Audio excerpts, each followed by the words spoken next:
नमस्कार दोस्तों। एक बार फिर आपके साथ हूं कैप्टन राहुल बंसल। दिल्ली के बारे में आपसे कुछ बात करना चाहता हूं। जैसा कि आप सभी जानते हैं, हमारे दिल्ली के सीएम केजरीवाल जी काफी महीनों से जेल में थे, शराब घोटाले के मामले में। अभी हाल ही में उनको बेल मिली है इस केस में।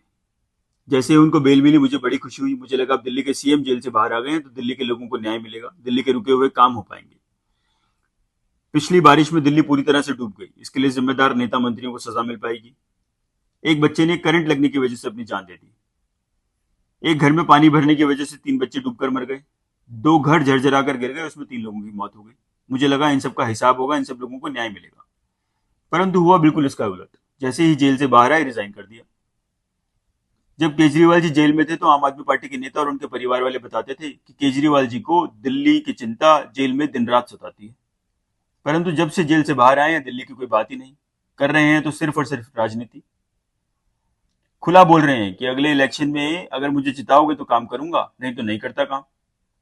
ये किस तरह की इंसानियत है? दिल्ली की जनता ने आपको चुना है, क्या उसकी कोई वैल्यू नहीं? एक अलग ही तरह की मुहिम चला रखी है आजकल। बोल रहे हैं दिल्ली की सारी सड़कें खस्ता हालत में हैं और इनको युद्ध स्तर पर रिपेयर कराएंगे। सभी एमएलए सड़क सड़क घूमकर दिल्ली की सड़कों के गड्ढे भरने का प्रचार कर रहे हैं। युद्ध स्तर पर गड्ढे भर रहे हैं। अरे 9 साल से आप ही की तो सरकार थी। दिल्ली की सड़कें इतनी खराब हालत में पहुंची क्यों? समय पर बनवाई क्यों नहीं गई? इसका कोई जवाब है? क्या दिल्ली को इस तरह की राजनीति चाहिए?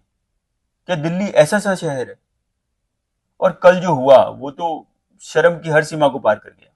गरीब की गरीबी का, उसके भोलेपन का, उसकी मजबूरी का कैसे मजाक उड़ा सकते हैं, ये उन्होंने खुलेआम सड़कों पर दिखाया। आम आदमी पार्टी के सभी विधायक बस मार्शलों के रीअपॉइंटमेंट की केस में BJP leader of opposition Vijender Gupta ji के आगे पीछे घूमने लगे। उनको घेर लिया।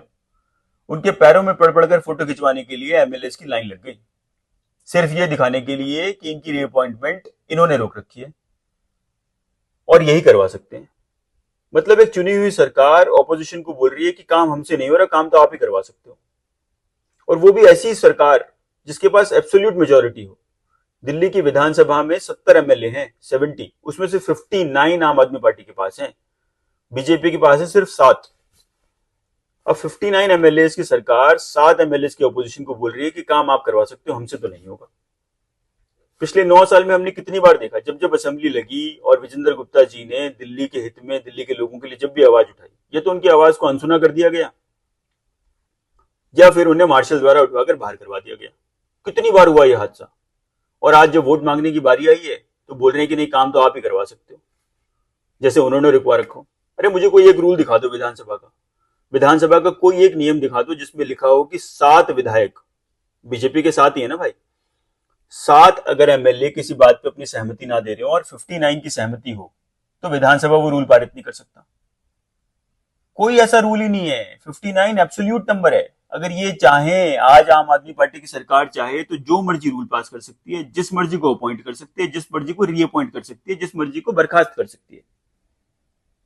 कोई ऐसा रूल नहीं है जिसमें आम आदमी पार्टी को आज किसी और की जरूरत हो।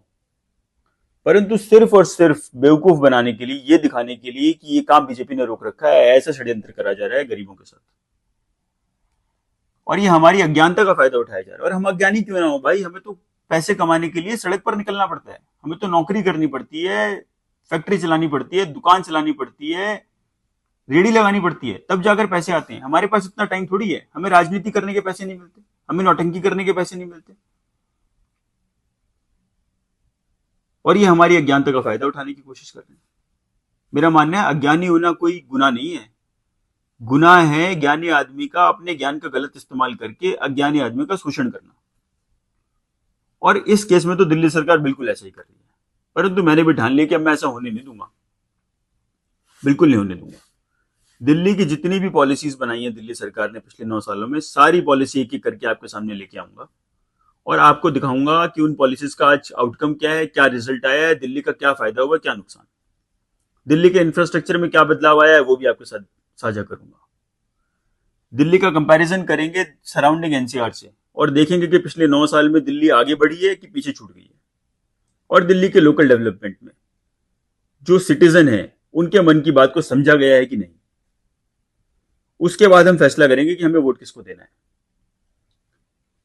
इस बार के इलेक्शन में हम भावनाओं में बहकर वोट नहीं करेंगे। हम दिल्ली सरकार का काम देखकर वोट करेंगे कि वोट देने लायक सरकार है कि नहीं। याद रखिएगा, वोट देना आपका दायित्व है, वोट देना आपका अधिकार है, परंतु जिम्मेदारी से वोट देना आपका कर्तव्य है। जल्दी ही दूसरी वीडियो लेके आऊंगा जिसमें दिखाऊंगा दिल्ली की कोई ना कोई एक पॉलिसी। जुड़े रहिएगा। जुड़े रहने के लिए धन्यवाद। जय हिंद, जय भारत।